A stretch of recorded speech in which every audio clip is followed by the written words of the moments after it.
سعودی عرب کے شہر مکہ کی رہائشی 12 سالہ رتاج الحزمی نے چھوٹی سی عمر میں 2 ناول شائع کر کے گنیز ورلڈ ریکارڈ میں سب سے کم عمر مصنف کا اپنا نام درج کروا لیا ہے، اور اب اس سال اس نے تیسرا ناول شائع کیا ہے۔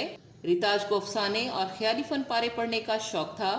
سن 2016 میں ان کے والد اسے کتاب کی دکان پر لے گئے، جس کو دیکھ کر وہ متاثر ہوئیں۔ وہ بڑے ناموں کے ساتھ اپنی کتابیں دیکھنا چاہتی تھیں۔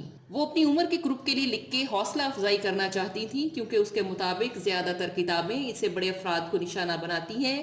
اپنی پہلی کتاب کے مسودے کو مکمل کرنے کے بعد جب اس نے ایک ایڈیٹر کے پاس بھیجا تو اس نے کہا کہ ابھی اس میں زیادہ تر تفصیلات مکمل کرنے کی ضرورت ہے۔ مسودے کو چھوڑنا اس کے لیے آپشن نہیں تھا، کیونکہ اس نے اپنا پہلا ڈرافٹ مکمل کر لیا تھا۔ اس نے اپنے والد کے اصرار پر اس میں مہارت حاصل کرنے کا کورس کیا اور اس مسودے کو دوبارہ لکھ دیا۔ اس نے جو کچھ سیکھا اس پر لکھنا شروع کر دیا اور 2018 میں اپنی پہلی کتاب پریئر آف لاسٹ سی مکمل کی اور اپنا دوسرا novel portal of the hidden world لکھا، اور یہ دونوں کتابیں 2019 میں شائع ہو گئیں۔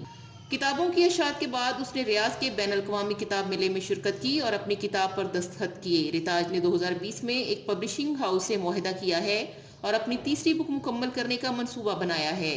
رتاج نے اپنے ہم عمر افراد کو کہا ہے، جو خواب دیکھتے ہیں وہ انتظار نہ کریں اور جو کچھ کرنا چاہتے ہیں کریں، ان کے پاس جو آئیڈیاز ہیں ان پر کام کریں۔